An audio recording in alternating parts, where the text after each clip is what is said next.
After a near-fatal plane crash in World War II, Olympian Louis Zamperini spends 47 days in a raft with two fellow crewmen before being caught by the Japanese Navy and being sent to a prisoner of war camp. This is my review of Unbroken.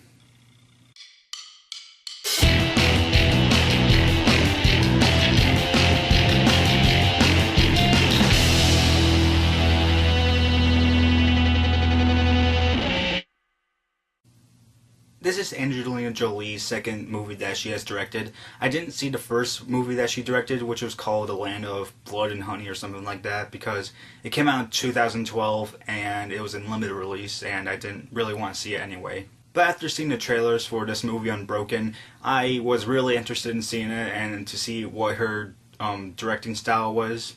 And I also wanted to see it because the script was rewritten by the Coen brothers, actually. And after seeing Unbroken a month ago with my dad, I have to tell you that I thought that this movie was great.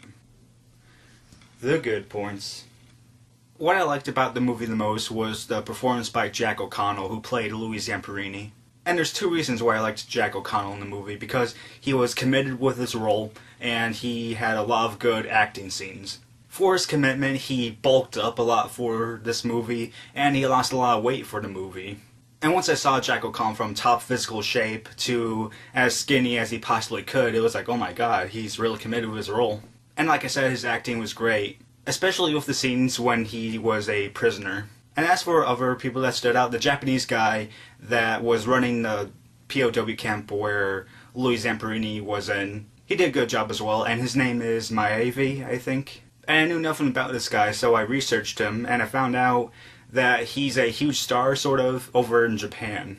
But I thought he did a good job because he had a really good chemistry with Jack O'Connell. Then I would have to say that the production and costume designs were good, because it made me feel like I was in the early to mid-1900s.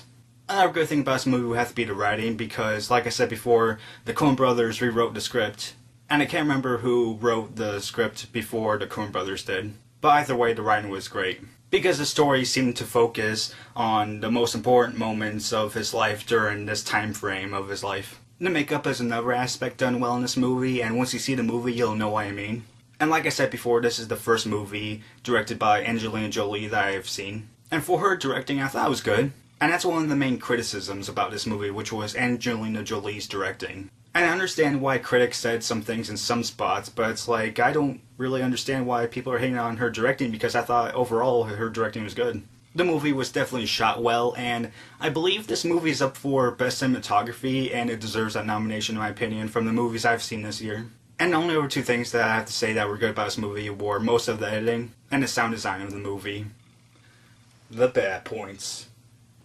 I guess the two main things that I didn't like about this movie were with some of the directing and the writing. And most of my criticisms have to do with the first part of this movie, where it's going from the present to the past and from the present to the past again and again. This is mostly due to the writing, probably because of the way it was written for the story.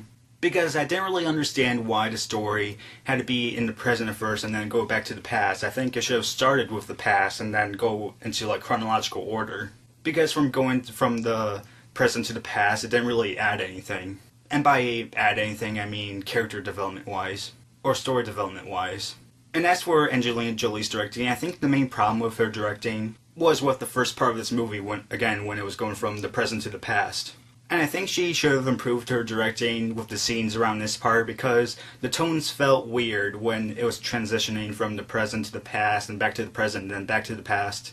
But other than the first part, I thought that there were 3 or 4 small places throughout the movie where I thought her directing was a little bit weird. And those things in the movie didn't have to do with tone. I think it had to do with the way that she was directing the movie overall. So like I said, I saw this movie with my dad. My dad gives this movie a 3.25 out of 4 stars. And I will give it a 3.5 out of 4 stars. Like I said, I thought that this movie was great. I really don't understand all the criticisms that this movie has for it, because in my opinion this is a good war movie and a great movie overall. And I think if anyone is into historical dramas or war dramas, then they'll like this movie.